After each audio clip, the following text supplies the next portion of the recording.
지난 금요일 8월 15일은 대한민국의 광복 80주년입니다.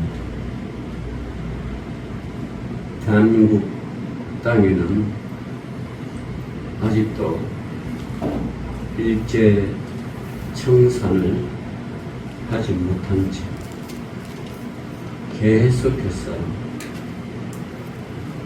일제 청산을 두고 진영들이 다투고 있습니다. 북한에는 공산주의가 정권이 들어서서 전 국토를 국유화시키면서 일제 청산을 완전하게 몰아내고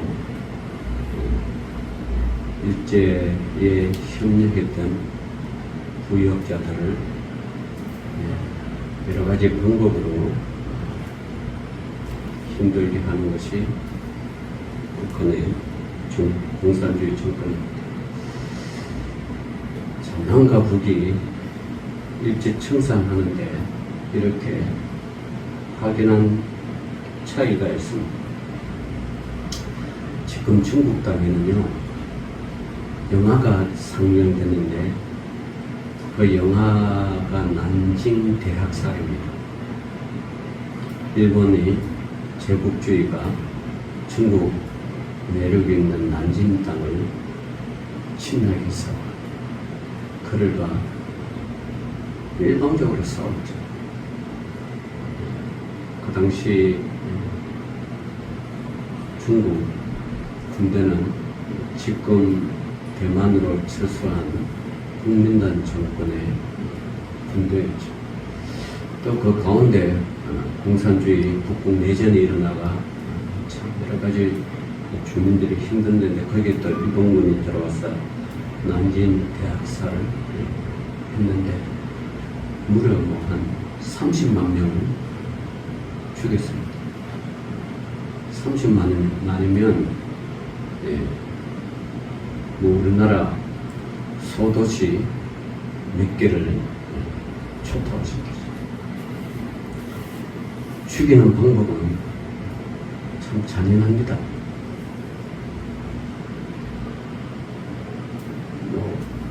그 이루 말할 수 없는 그 참혹한 현장, 그걸 이제 중국 사람들 광복 80주년을 맞이하여 영화로 상영되는데 그냥 그 애국주의 영화죠. 그래서 어린아이까지도 자기는 커서 일본군을 완전히 몰아내고 진정한 중국을 건설하겠다. 그렇게 입장기 또 북경 같은 경우는 일본말을 하는 어머니가 애를 데리고 일본말 하니까 그걸 가서 또 중국 사람들이 가서 난타 당하게 때리고 지금 완전히 중국이 일제에 대한 그런 반정 감정이 지금 극에 달아 있습니다. 그리고 일본이 중국만 했나요? 한국, 동남아, 심지어는 미국까지 건드려서 1948년 8월 6일 날 나가사키, 또 며칠 뒤에 히로시마가 먼저 히로시마, 나가사키에 원폭 두 방을 맞아가지고 처참하게 무너졌죠. 항복했죠. 이게 이제 광복 80주년에 아시아에서 일어난 그러한 사건입니다. 사람들이 그러면 왜 자꾸 과거를 접고 미래를 나가서 협력해야 되는데 같은 아시아 사람들끼리 왜 그렇게 치고받고 싸우느냐? 그거는 한 가지 분명한 거죠. 일본이 침략, 자기 나라를 자기들이 침략한 나라에 대하여 완전한 사과가 없었고 거기에 대한 배상이 없기 때문에 지금도 계속해서 이렇게 각 나라 민족들은 원수가 되고 있습니다. 그 반면에 이제 독일 같은 경우는 다르죠. 독일 같은 경우는 2차 세계대전 전범으로서 완전히 항복했고요. 그리고 지금도 이스라엘의 무기를 독일이 크신 공급을 해주고 있어요. 왜 그럴까요? 600만 명이라는 독일 제국주의에 의하여 유대인들이 학살을 당했잖아요. 그래서 그 마음의 빛, 그걸 그 후손들이 아직도 이스라엘을 향하여 갖고 있어요. 그래서 이스라엘이 어떤 정책을 펼치더라도 반대를 하거나 그렇게 하지 않고 암묵적으로 도와주고 있습니다. 지금도 이스라엘과 하마스의 전쟁에 가자지구 있잖아요. 그 가자지구를 네타냐후 총리가 그 가자지구를 완전히 점령해서 국제 도시를 세우고 그 가자지구 내에 있는 그 80만 명이라는 그 팔레스타인 사람들을 이제 자기가 원하는 곳으로 보내준다. 그래서 참 추방명령 아닌 추방명령을 시켰어요. 그 하마스 세력을 완전히 제거시키겠다. 그런 구상으로 지금 하고 있는데, 뭐 세계 자유인권 국가에서 그걸 뭐 어떻게 대놓고 반대하고 극렬하게 반대하고 국제사회에서 굉장히 압력을 강하게 물어붙이고 그렇게 못하게 해야 되는데 지금 안 되잖아요. 왜 그럴까요? 하마스가 먼저 2년 전에 공격을 해가지고 1000몇 명이란 이스라엘과 또 거기에 관광온 여국인들, 미국 비롯한 서방의 여러 국민들을 다 인질로 잡아가서 하나씩 죽여버리니까 참 그 인종 말살 정책을 히틀러가 하는 거 그대로 지금 이스라엘이 하고 있단 말이에요. 근데 지금 말을 못하는 거예요. 지금 세계는 지금 그렇게 돌아가고 있습니다. 자, 그런데 두 전범 국가인 독일은 그렇게 사죄도 하고 배상도 하고 거기에 대한 피해 보상도 아직도 발굴하고 도와주고 있는데 일본은 그러지 않죠. 그래서 두 국가를 바라보면 얼마나 극명하게 차이가 나는지. 그래서 독일에 대한 세계 사람들은 독일은 그래도 용서해주고 함께 협력해 나가는 국가의 도시를 인정했는데 일본은 국제사회를 비롯하고 지금 아시아 각국에서도 일본 군국주의, 일본 국민들을 완전하게 벗어나지 않고 사과를 안 했기 때문에 그 정오심이 지금도 계속 전해지고 있는 거죠. 이게 현실이에요. 자, 그래서 참 진정한 강복은 아직 오지 않았다. 아시아인들에게는 아직 오지 않았다. 자, 이런 상황에서 사람들이 참 용서라는 게 얼마나 힘들다는 거 우리가 뼈저리게 체험하고 있습니다. 그러나 오늘도 말씀하신 우리 예수님은 좀 다릅니다. 예수님은 보통 사람들과 그 대하는 게 좀 달랐습니다. 예수님은 사람들은 보통 죄인들을 멀리하고 자기를 보다 못한 사람을 차별하였습니다. 그러나 예수님은 죄인을 부르실 뿐만 아니라 가까이 하였습니다. 소외된 사람이라 할지라도 외면하지 않으시고 가까이 하셨습니다. 사람을 사랑하시고 회개시킨 후 일꾼으로 세우기도 하셨습니다. 예수님이 그러면 유대인들 외에 소외되고 또 소수의 사람들, 가진 것이 없는 사람들만 사랑했느냐? 그렇지는 않은 것 같아요.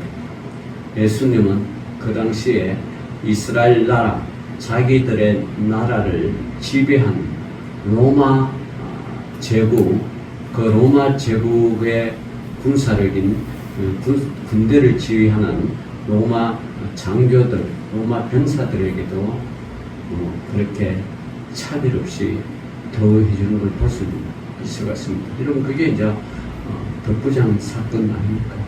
그래서 이 예수님은 어떤 한 국가가 다른 국가들에게 피해를 입었다거나 어떤 위해를 가했다거나 혹은 뭐 여러 가지 손해를 가했다 할지라도 예수님은 인류를 사랑하셨고 또 인류의 그 근본이 죄인이라는 사실을 알기 때문에 참 만백성을 사랑하신 분이 예수님이신 것 같아요. 그래서 참 우리가 예수님을 따른다고 하면서도 과연 얼마만큼 우리가 용서해주고 사랑해주고 함께 협력해야 가는가, 참 알면서도, 그죠? 알면서도 잘 안 되는 게 우리 인간인 것 같습니다. 그래서 그런 거 보면 참 사람이란 게 어쩔 수가 없는 것 같아요. 사람은요, 사람의 성격은 태어날 때부터 각각 다릅니다. 어떤 사람은 또 혼자 있고 혼자 있으면서 자기 나름대로 사색하는 것을 즐기는 사람이 있는가 하면요, 어떤 사람은 여러 사람과 어울려 떠들고 노는 것을 좋아하십니다. 또 여행을 해도 어떤 사람은 하루 종일 호텔방을 틀어박혀 있거나 혹은 혼자서 고죽한 해변에서 파도를 보며 푹 쉬는 사람이 있는가 하면, 또 어떤 사람은 촌음을 아껴서 하나라도 그 나라에 대해서 더 보고 더 즐기고 또 폭넓게 경험하려고 하는 사람도 있습니다. 또 여행을 이렇게 하다 보면요, 어떤 사람은 여행 계획을 짤 때도 출발부터 도착까지 항공권, 교통편, 머무는 시간과 음식까지 그에 완벽하게 계획하는 사람이 있습니다. 이건 보통 여행사들이 하는데 여행하는 사람이 또 이렇게 하는 사람이 있어요. 그 개별 여행하는 사람. 또 반면에 어떤 사람은 그거 다 모르겠고 일단 떠나고 보자. 그리고 부딪히면서 다니고 경험하자고 주장하는 사람도 있습니다. 그러나 아무리 성격이 달라도 공통점이 있습니다. 그것은 여행을 떠날 때는 교통편이 있어야 하고 타지에서 누군가를 만나야 합니다.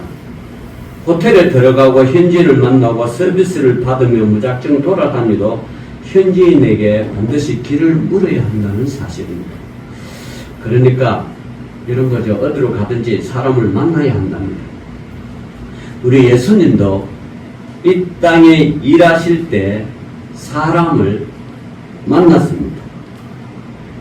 어린 시절에는 성전에서 선생님들과 대화도 하셨습니다. 랍비죠. 성경을 가르치는 랍비에 대하여 대화를 하고요. 이렇게 성경 보면 이사야에 대하여 랍비와 함께 이사야서에 대하여 막 대화하는 것도 나와요. 그 어린 그 예수님께서요. 또 예수님은 사람을 찾아가기도 하셨고 때로는 사람들이 예수님을 찾아오기로 하셨습니다. 자, 예수님은 한 사람과 만나서 대화하신 적도 있으시고요. 몇몇 사람과 깊은 대화로 나누신 적도 있습니다. 뭐 한 사람은 우리가 니고데모 사건 아시죠? 밤중에, 그것도 한밤중에 니고데모가 찾아와가지고 대화를 나누고 예수님이 누구신가 영생에 대하여 물어보시기도 하고, 그리고 사람이 어떻게 하여야 영생할 수 있느냐 그것도 또 물어보고 이렇게 했죠. 그래서 또 그런 적도 있으시고요. 예수님은 군중들 앞에 놓고 설교하신 적도 있었습니다. 여러분, 우리 예수님 보면 가버나움에서 이렇게 내렸을 때, 배 타고 내렸을 때 한 2만 명을 따라다니는데 그 가운데 설교를 하셨잖아요. 설교를 쫙 하시고, 또 사람들이 설교 듣다가 배고프니까 또 어떻게 해요? 또 빌립 보고, 야, 저 사람들에게 먹을 것을 좀 주라. 빌립이 쫙 둘러보니까 아무리 계산해도 200데나리온, 한 데나리온은요, 사람이 1년 동안 일을 해서 모아야 한 데나리온인데 그걸 200데나리온 이상, 그치 2만 명이나 먹여야 되니까, 그죠? 그리고 갑자기 또 이렇게 음식을 어디서 준비하느냐, 이게 우리 사람들의 생각이죠. 빌립의 생각입니다. 자, 빌립은 철저하게 계산을 했고 인간적인 눈으로 봤어요. 근데 이걸 해결한 사람이 있어요. 누구요? 이 사람이 안드레입니다. 안드레는 아무리 빌립은 아무리 계산해도 계산이 안 나오는데, 안드레는 이 보니까 애가 도시락을 사와 있네. 그 도시락 사준 애한테, 야, 그 도시락 좀 나눠 먹자. 여러분, 애들은 잘 안 주거든요. 잘 안 주잖아. 근데 그 애가 은혜를 받았는지, 얘도요, 은혜를 받으면요, 자기 건 나눠줘요. 은혜를 안 받아서 그렇지, 은혜 받으면 줘요. 사람이요, 은혜를 안 받아서 헌신 안 하고, 은혜를 안 받아서 헌금 안 하고, 은혜를 안 받아가지고, 여러분, 자기 고집부통을 하지, 성령의 감화도 은혜를 받으면요, 다요, 다. 목숨까지 다 내놓죠. 근데 이 어린아이가 뭐요? 은혜를 받았어요. 자기 엄마한테 너 도시락 이거 너만 먹어야 해. 그리고 분명히 교육을 받았을 건데도 불구하고 뭐요? 은혜를 받았어요. 도시락을 내어주는. 이 도시락을 안드레는 뭐 해결할 방법 있잖아요. 이걸 누구한테 가져갔어요? 예수님한테. 이 예수님도 이걸 가지고 하나님을 향하여 기도하고 나눠주라. 나눠지니까 2만 명이라는 사람이 다 먹고도 뭐요? 12강주리가 남았더라. 이건 하나님의 정적인 은혜죠. 하나님의 정적인 은혜 기적이 아니면 이런 일이 날 수가 없어요. 인간적인 계산 아무리 해봤자 안 나오는 거예요. 우리 인간은 그러잖아. 뭐 교회에서 뭐 합시다가 막 계산 따지고 뭐 따지고 안 됩니다. 결론은 어떻게 해요? 안 됩니다. 근데 이걸 기도하고 하나님께 맡기면 하나님은 됩니다.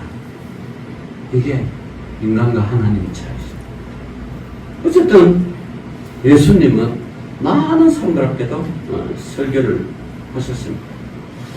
자, 또 예수님은요, 무리들을 가르쳤습니다. 하루는 예수님이 가버나움에서 아픈 사람들을 고치셨습니다. 예수님의 소문이 퍼지자 수많은 사람들이 예수님을 찾아왔고, 자기 병을 고치고자 오는 사람, 아픈 사람을 데리고 오는 사람, 또 그 소문이 맞는가 틀리는가 그걸 또 확인하고자 오는 사람도 있어요. 그 예수님 교는 사람 다양합니다. 자, 예수님은 가버나움에 도착할 때 중풍병자를 고치는 사건이 일어납니다. 네, 이러면 아시다시피 중풍병자는 거동을 못하므로 그 친구 4명이 병자를 데리고 오는데, 예수님이 계시는 그 집이 너무 사람들이 많아서 복잡해서 도저히 들어갈 수가 없어. 이 사람들이 생각하다가 나 도저히 뚫고 못 들어간다 생각하다 한 사람이 우리가 지붕 위에 올라가서 지붕을 떴죠. 그러면 이스라엘 사람들의 지붕은 우리나라 사람 지붕은 다르죠. 네, 다릅니다. 우리는 뭐 시멘트 치고 뭐 저걸 또 뚫을 수가 없는데 깨부수지 않은 이상은 뚫을 수 없는데 이 사람은 그렇지 않아. 그래서 지붕을 하고 예수님을 그 중풍병자를 예수님 앞에 줄로서 딱 내려놓은. 그래서 예수님 앞에 놓았습니다. 예수님은 중풍병자를 보시고, 물론 중풍병자도 보셨지만 그 중풍병자를 예수님 앞에 데려가면 나을 수 있다는 친구들의 믿음을 더 보십니다. 그 친구들. 그래서 예수님이 마가복음 2장 5절을 보면, 오늘 읽어보면 예수께서 그들의 믿음을 보시고 중풍병자에게 이르시되 작은 자야 내 죄사함을 받았느니라. 자, 중풍병자에게 중풍의 병아 떠나더라 이렇게 말하지 않고 뭐요? 내 죄사함을 받았느니라 이렇게 나왔다. 그러니까 바꿔 말하면 인간의 병은 어디로부터 왔다? 죄로부터 왔다는 거예요. 죄로. 그죠? 우리 인간의 죄가 들어오지 않으면 죽음도 없고 병도 없고 하나님과 더불어 영원한 영생을 살면서 살 것인데, 죄가 들어옴으로 병이 들어오고 죽음이 들어오고 살인이 들어오고 각종 악한 것들이 다 들어왔다. 그 예수님이 중풍병자에게 너 죄사함을 받았느니라 그렇게 나왔다. 거기 있던 서기관들과 여러 사람들이 중풍병자가 나음을 입었으면 기뻐하고 즐거워해야 되는데, 그 서기관들은 예수님을 향하여 죄를 용서하신 분은 하나님밖에 없는데 당신은 어떻게 죄를 용서해 주느냐 하면서 신성 모독죄로 갖다 붙였어요. 참, 예나 지금이나요, 안 배우고 몇 번 가진 거 없는 사람은요, 죄가 죄인지도 몰라요. 남을 무시하거나 멸시하지 않아요. 꼭 남을 무시하고 멸시하는 사람은 뭐요? 가진 자, 많이 배운 자들이 그래요. 여러분, 예수님을 십자가상에서 죽이는 그 예수님을 일반 군중들이 죽였어요? 많이 배운 사람이 죽였어요? 많이 배운 사람이. 대제사장, 서기관들. 그죠? 그 많이 배웠다라고 하는 것은 물론 뭐 오늘날 초중고 대학까지 배운 것도 있지만 그네들이 많이 배웠다 하는 것은 성경을 많이 알았다. 바꿔 말하면 성경을 많이 알고 성경을 어릴 때부터 달달달 외우는 사람, 모세오경을 비롯해 탈무드, 미시나 각종 예절, 범절, 도덕적 이런 걸 많이 배웠던 사람들, 성경을 들여 그런 사람이 어떻게 해요? 예수님을 죽인 거예요. 그런 사람 예수님 죽였어요.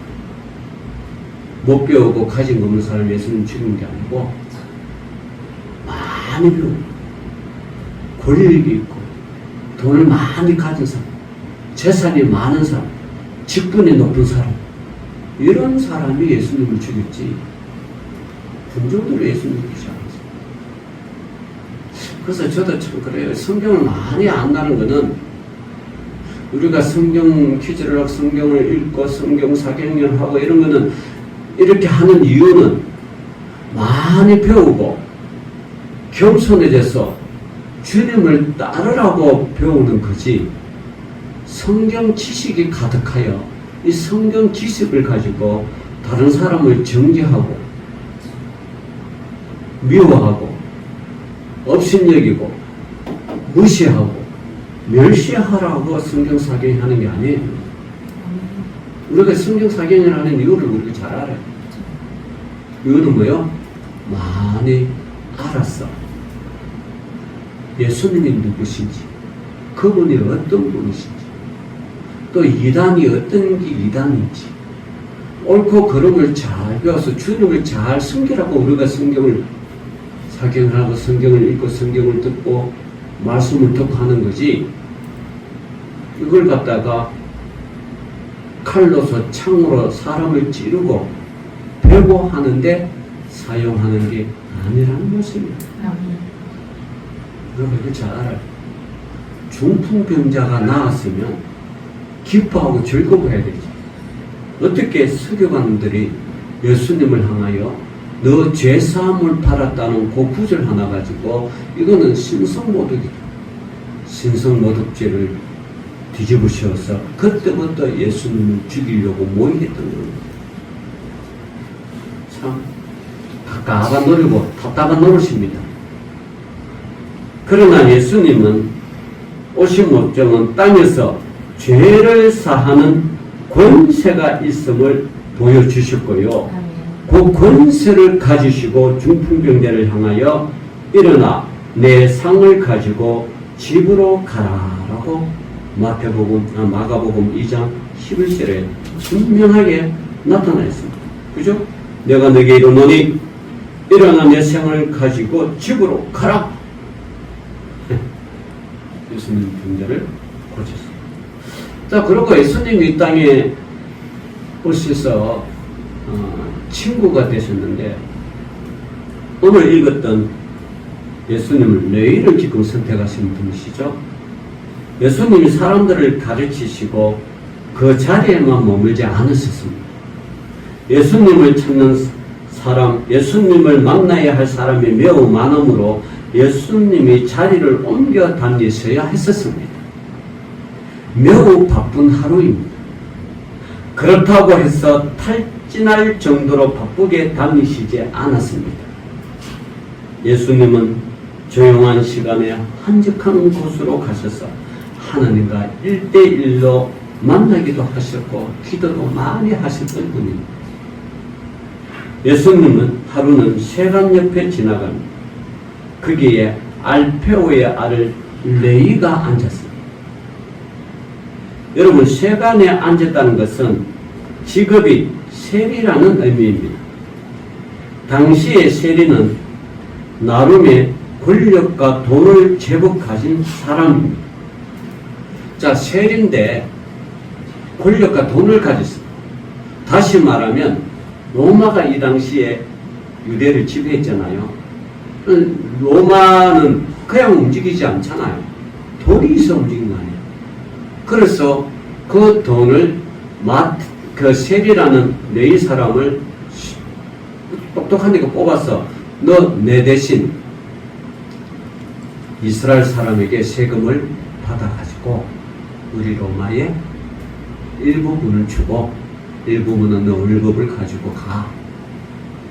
그러니까 알페오 아들 레위는 로마인에게는 인정을 받았죠. 반대로 이렇게 세금을 거두니까 그것도 자기 나라를 지배한 로마 적 사람을 위하여 세금을 거두니까 유대인들에게는 어떻게 해요?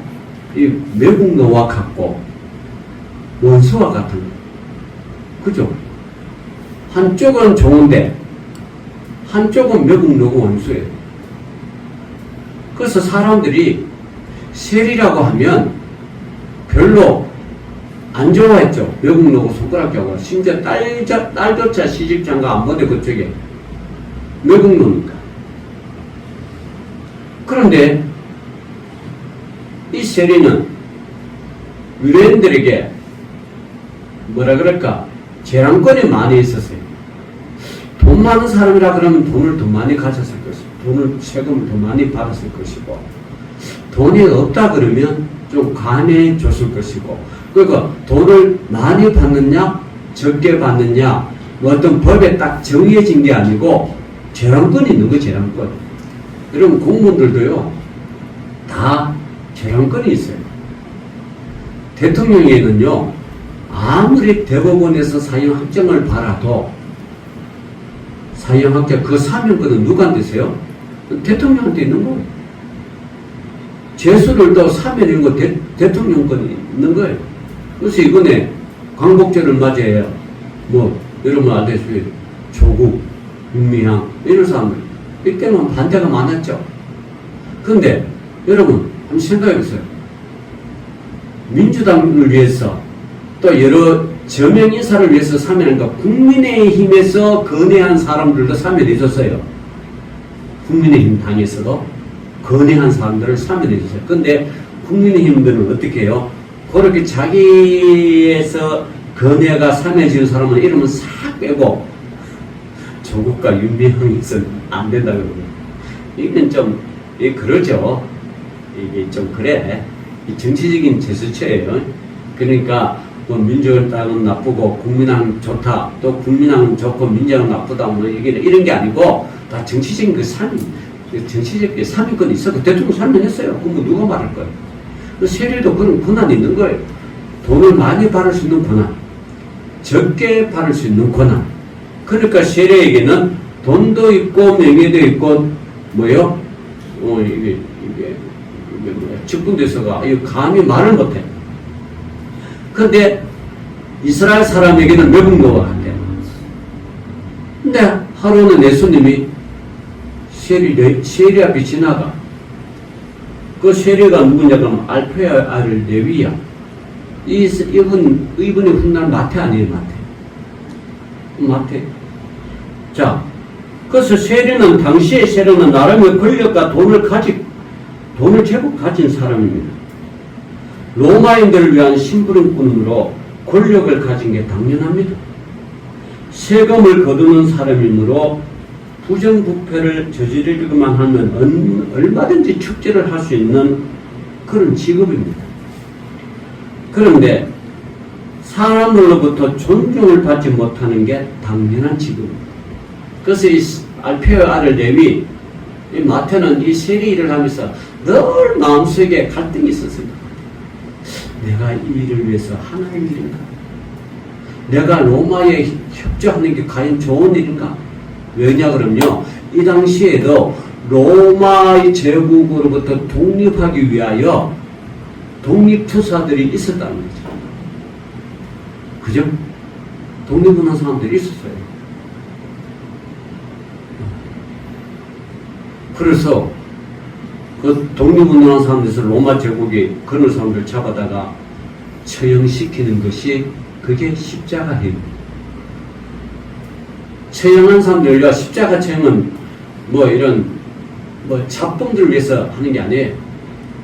십자가 처형은요, 로마 황제에 대항했던 사람이나, 안 그러면 로마 군대를 죽인 사람이나, 로마를 죽인 사람이나, 그렇지 않으면 로마에 대항하기 위해서 독립운동을 하는 사람들, 이런 사람들을 위하여 십자가의 그 참혹한 형을 시키는 거지, 도둑질 했다거나 사기쳤다거나 이런다고 이런 십자가 형을 안 하는 거예요.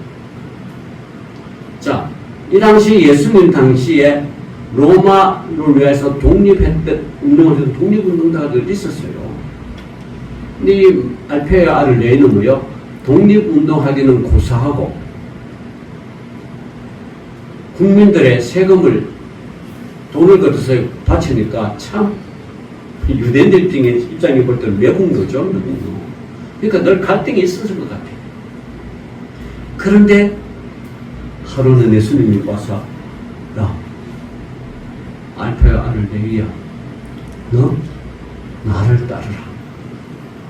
야, 갈등을 해결하고 자기 자신의 민족의 정체성 이런 것 때문에 고민하고 괴로워했던 알페의 아들 레위의 그 직업을 단번에 해결해 주신 분이 뭐예요? 이 예수님이죠. 예수님, 나를 따르라. 세리는 안정된 직업, 돈을 더 벌 수 있고 남들이야 뭐라 하든 말든 돈을 많이 모으며 편하게 누리며 살 수 있는 사람에게 예수님이 알페아를 내게 나를 따르라고 부르셨습니다.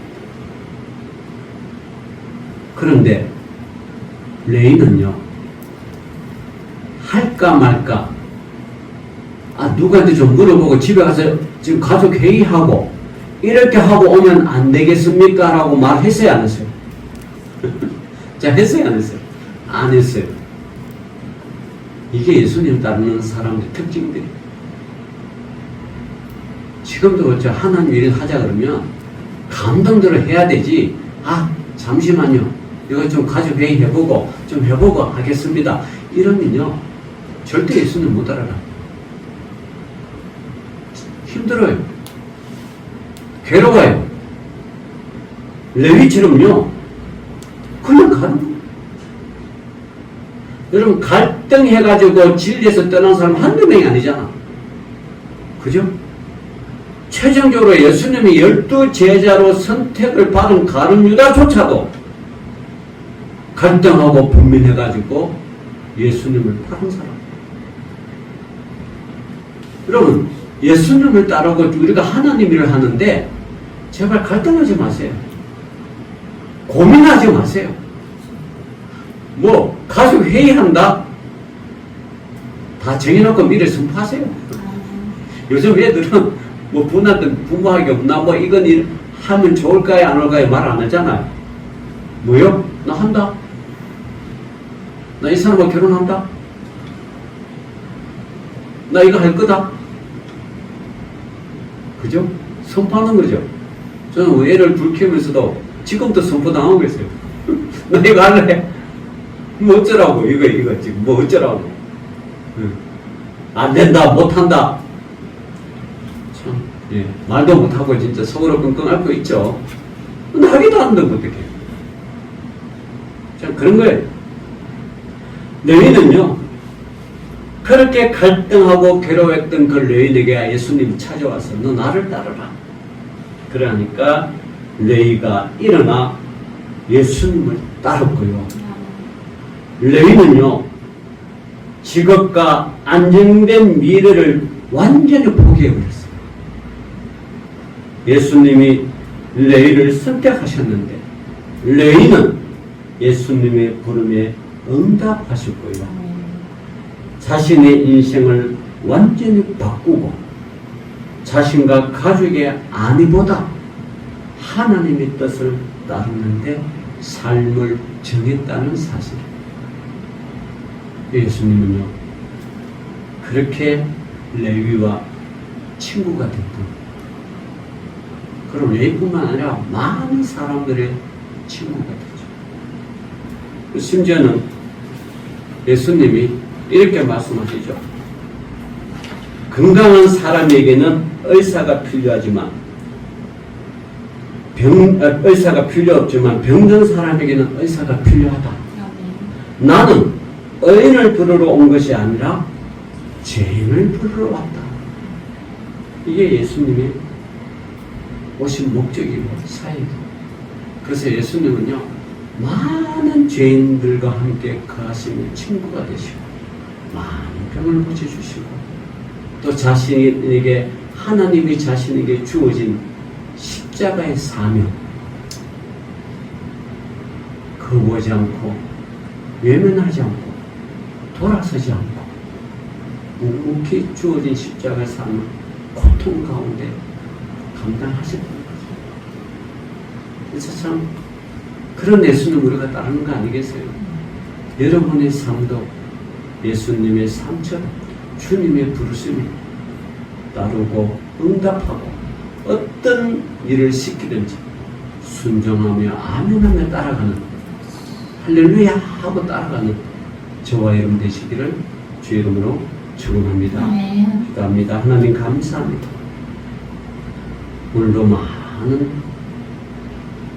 죄인된 사람들에게 찾아오셔서 병도 치료해 주시고 마음의 위로도 해주시고 친구가 되어주신 그 예수님을 우리가 주님을 믿고 따르려고 합니다. 우리들에게도 주님께서 우리들의 친구가 되어주시고 영원한 영생의 삶으로 인도하여 주옵소서. 예수님 이름으로 기도 올리옵나이다. 아멘.